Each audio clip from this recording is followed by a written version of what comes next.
Okay my dear friends, आज का ये वीडियो है रिलायंस इंडस्ट्रीज के राइट इशू के बारे में, जो कि ओपन हो चुका है मई 20 को। और हम जानेंगे जो मुकेश अंबानी ने जो एक अपना टारगेट बताया, रोड मैप बताया है कि बाय मार्च 2021 तक रिलायंस को एक जीरो डेट नेट कंपनी बनाना है। तो उसके इस प्लान्स को लेके हम कुछ जानेंगे। वीडियो स्टार्ट करने से पहले फ्रेंड्स एक मोटिवेशन थॉट देखते हैं। आप गरीब पैदा हुए तो इसमें आपका कोई दोष नहीं, लेकिन अगर आप गरीब मरे तो इसमें जरूर आपका ही दोष है। टॉपिक जो हम देखेंगे वो है व्हाट इज राइट इशू, क्यों रिलायंस को राइट इशू तक आना पड़ा, और जो डील्स हम आजकल सुन रहे हैं कि हाँ जियो में इस इन्वेस्टर ने इन्वेस्ट किया या इस फॉर्म ने इन्वेस्ट किया, फॉरेन पार्टनर्स की जो भी डील्स चल रहे हैं रिलायंस के साथ वो हम जानेंगे। और क्वार्टर फोर्स के रिजल्ट हम देखेंगे कि कैसे कोविड-19 की वजह से क्वार्टर फोर के रिजल्ट्स अफेक्ट हुए, किस वे में, वो हम जानेंगे। What is right issue? Right issue refers to the act of offering shares to the existing members of the company as on record date for additional capital in proportion to their current shareholding via letter of offer. And these shares are actually issued at a discount as compared to the prevailing share price.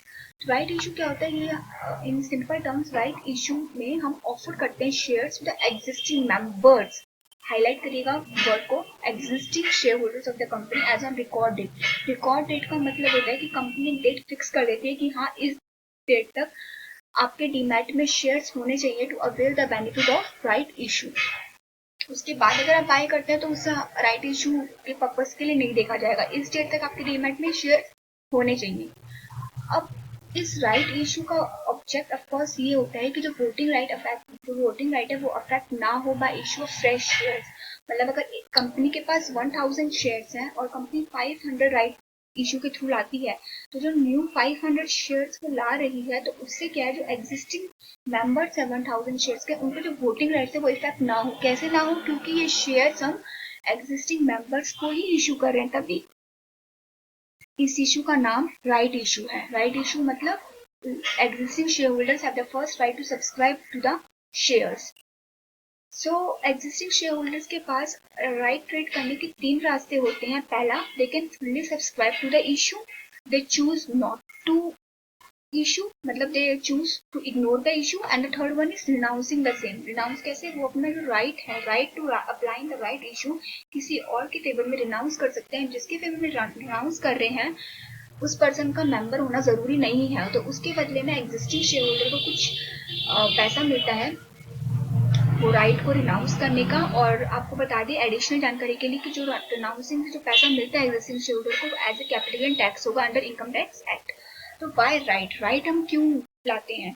जब company का date जो है जब वो बढ़ जाता है तो कंपनी इक्विटी रूट अपनाती है, तो ऐसे ही कंपनी राइट इशू लाकर कंपनी इक्विटी रूट अपनाती है और debt to equity ratio company का इम्प्रूव होता है। डेट टू इक्विटी रेशियो एक रेशियो है जो कि इन्वेस्टर्स को बताता है कि हाँ इस कंपनी में कितना डेट है। कैपिटल स्ट्रक्चर के बारे में बताते हैं, क्योंकि जितना ज्यादा डेट होगा उतना ही कंपनी के प्रॉफिट्स को इफेक्ट होगा, कंपनी के कैश फ्लोज को इफेक्ट होगा और धीरे धीरे कंपनी के ऑपरेटिंग बिजनेस में इफेक्ट आएगा। तो इसलिए जब डेट बढ़ जाता है तो कंपनी को उसको कट ऑफ करने के लिए, उसको कम करने के लिए कंपनी को इक्विटी का रूट अपनाना पड़ता है। तो इसी वजह से कंपनी राइट इशू लेके आ रही है Reliance industries. So why not FPO? क्यों कंपनी राइट इशू लेके आए? क्योंकि राइट इशू का मतलब एडिशनल कैपिटल कंपनी रेस कर रही है, वो तो कंपनी फर्दर पब्लिक ऑफर से भी कर सकती है। तो पहले हम जानते हैं फर्दर पब्लिक ऑफर क्या होता है। IPO no, further public offer is different from IPO. IPO is initial public offer. जैसे कि नाम से पता चल रहा है कि जब कंपनी इनिशियली जब अपने शेयर लिस्ट करती है शेयर मार्केट में एंड रेस करती है कैपिटल, उसको बोलते हैं initial public offer. Further public offer जब कंपनी सेकेंड टाइम जब अपने शेयर से पब्लिक एट लार्ज को इशू करती है एडिशनल कैपिटल जनरेट करने के लिए, उसको हम बोलते हैं फर्दर पब्लिक ऑफर। तो further public offer and initial public offer, in both the offers shares are issued to public at large, but in right share it is issue to the existing members of the company. इसलिए बार बार focus हो रहा है existing members. अब existing members को ही क्यों ऑफर किया जा रहा है? ताकि उनका जो राइट है वो डाइल्यूट ना हो, शेयर डाइल्यूशन से बचा जा सके। एग्जाम्पल देखते हैं, आपने इक्विटी अर्निंग पर शेयर के बारे में सुना होगा, ईपीएस के बारे में। अर्निंग पर शेयर क्या होता है net profit divided by number of outstanding shares. तो आप देखिए नेट प्रॉफिट सपोज 1000 है, नंबर ऑफ शेयर्स 1000 है, तो 1000 डिवाइडेड बाय 1000, तो ईपीएस निकल के आता है ₹1 पर शेयर। बट अगर हम नंबर ऑफ आउटस्टैंडिंग को बढ़ा दें, जैसे कि राइट इशू के केस में fresh issue locker number of additional share बढ़ गए, फॉर एग्जाम्पल 500 शेयर्स बढ़ गए, तो नाउ द टोटल शेयर्स 1500 हो गए। तो अब अगर हम 1000 को 1500 से डिवाइड करते हैं तो आप देखिए ईपीएस जो का वो कम हो जाएगा। तो ईपीएस क्या डिक्लाइन हो गया।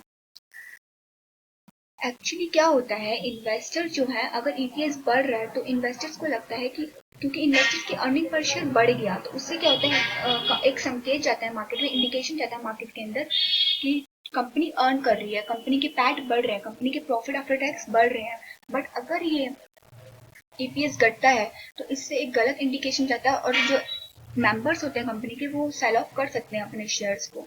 तो यही कारण है कि कंपनी अपने शेयर होल्डर्स के इंटरेस्ट में ही राइट इशू लेके आई है। और दूसरा कारण ये है कि 50.07% मतलब मेजॉरिटी 50% से ज्यादा मेजॉरिटी जो शेयर होल्डिंग है वो कंपनी के प्रोमोटर्स के पास, that is Mukesh Ambani family के पास ही है मेजॉरिटी ऑफ शेयर्स। तो इससे क्या होगा, राइट इशू से कंपनी का जो ये मेजॉरिटी शेयर होल्डर्स का जो स्टेक है वो बना रहेगा, मुकेश अंबानी की फैमिली का स्टेक बना रहेगा। क्योंकि अगर आप देखें तो मेजॉरिटी शेयर होल्डर्स से ओपिनियन जो है काफी डिसीजन लिए जाते हैं। तो जो पावर है डिसीजन की वो अभी भी मुकेश अंबानी की फैमिली के पास है, क्योंकि मेजॉरिटी शेयर होल्डिंग उन्हीं के पास है। बल्कि 50% से ज्यादा की शेयर होल्डिंग को मेजॉरिटी बोलते हैं। तो मेजॉरिटी शेयर होल्डिंग उनके पास है तो उनका राइट अभी भी उनके पास ही है, वो वैल्यू नहीं होगा क्योंकि हम राइट इशू ही ऑफर कर रहे हैं। ये डेटा मनी कंट्रोल से मैंने लिया है at the end of March 2020। So that's why Reliance came up with right issue, not FPO.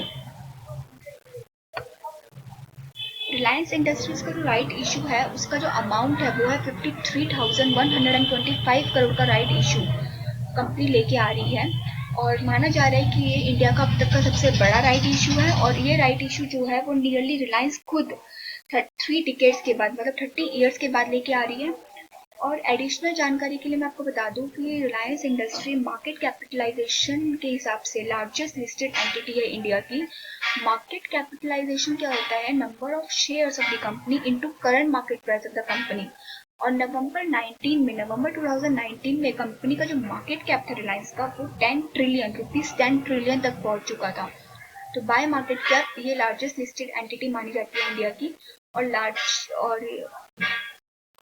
ये जो राइट इशू है ये ओपन हो चुका है May 20 को और क्लोज डेट इसकी June 3 है। तब तक हम राइट इशू में अप्लाई कर सकते हैं एग्जिस्टिंग शेयर होल्डर्स।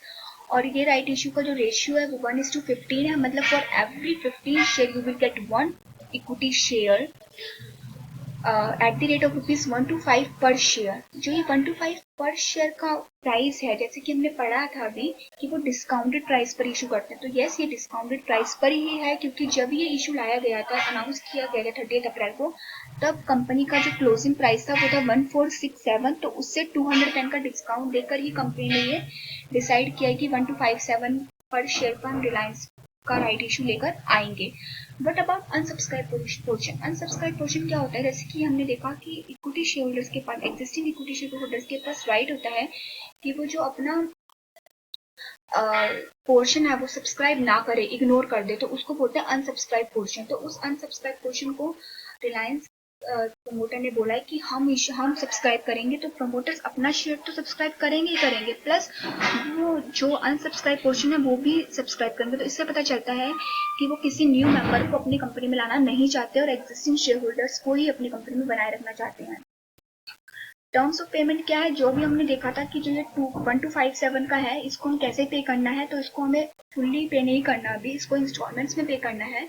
तो पहली इंस्टॉलमेंट जो होगी वो एप्लीकेशन के टाइम पे जाएगी 25%, और जो रेस्ट ऑफ द 2 इंस्टॉलमेंट होगी वो मई 2021 एंड नवंबर 2021 में 25% 50% अकॉर्डिंगली पे करेंगे। तो हम देखते हैं कि जो रिलायंस का राइट इशू है ये पार्टली पेड राइट इशू है। आगे हम देखते हैं why right issue. Right issue लाने की क्या जरूरत पड़ी रिलायंस को, इतना बड़ा राइट इशू लाने की क्या जरूरत पड़ी रिलायंस को। तो हम देखते हैं कि लास्ट 10 डिकेड में रिलायंस का जो डेट है, जो ग्रॉस डेट है, वो 438% से बढ़ चुका है। क्यों? क्योंकि 2016 में रिलायंस ने टेलीकॉम सेक्टर, अपने टेलीकॉम बिजनेस रिलायंस जियो में इन्वेस्ट किया और भी कई इन्वेस्टमेंट्स करी। जैसे उसने अपनी जामनगर फैसिलिटी को एक्सपेंड किया और मनी पुट किया अपने कंज्यूमर बिजनेस में, रिलायंस रिटेल में, जियो की, जिसकी वजह से लास्ट 4-5 ईयर्स में और इनफैक्ट लास्ट 10 ईयर्स में जो कंपनी का डेट है वो बढ़ चुका है। 1.6 लाख करोड़ का कंपनी का डेट था 2014-15 में, जो कि बढ़कर 18-19 में 4 सालों में 2.87 ट्रिलियन हो चुका है। और अब अगर हम देखें तो 3.36 ट्रिलियन के अराउंड कंपनी का डेट है। और इस डेट में अगर हम कैश इन हैंड हटा दें, मतलब इतना कैश है हमारे पास कंपनी के पास डेट को पे करने के लिए, तो भी जाके कंपनी के पास जो नेट डेट बचता है 1.61 ट्रिलियन का बचता है। 1.61 ट्रिलियन का नेट डेट कंपनी के पास आज की डेट में बचता है। और इसलिए कंपनी को अब, इसलिए मुकेश अंबानी का रोड मैप आया कि हाँ, कंपनी को डेट फ्री कंपनी बनाना है बाय मार्च 2021 तक। तो ये कंपनी कर पाई है, एक तो राइट इशू की वजह से जो इक्विटी रूट अपनाया है, दूसरा कंपनी ने बहुत सारी डील्स में एंटर किया है जो कि चल रही हैं। अगर हम देखें तो लेटेस्ट जो डील है ना कंपनी की, वो है US private equity firm KKR, जो कि आज ही ये डील आई है। रिलायंस की जो होली ऑन सब्सिडरी जियो है, उसके अंदर स्टेक लिया है 2.32% का KKR ने।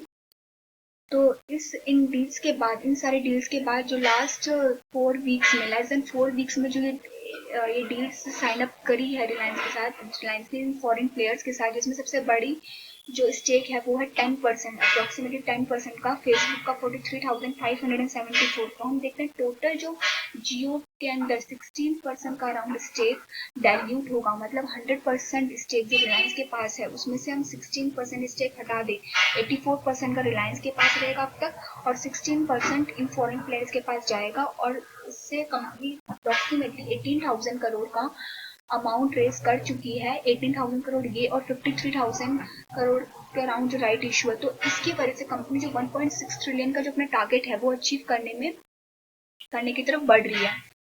और भी डील्स हैं जो जिसमें जो रिलायंस लेके आया है, वो है 7,000 करोड़ की जो फ्यूल रिटेलिंग डील थी। ये लास्ट ईयर कंपनी ने ये डील अनाउंस की थी अगस्त 19 में, और इसमें जेबी बनेगा, जॉइंट वेंचर बनेगा रिलायंस का और बीपी का फॉर इस फ्यूल रिटेल बिजनेस, और इसका नाम होगा रिलायंस बीपी मोबिलिटी लिमिटेड। और इसमें बीपी से 7,000 करोड़ आएगा।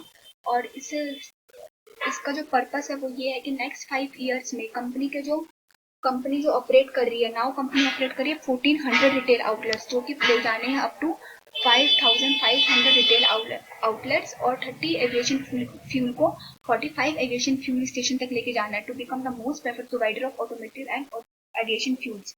और कंपनी की एक और डील जो आई थी लास्ट ईयर, वो अभी भी ट्रैक पे है, वो भी कंप्लीट नहीं हुई है, वो है सऊदी अरामको के साथ।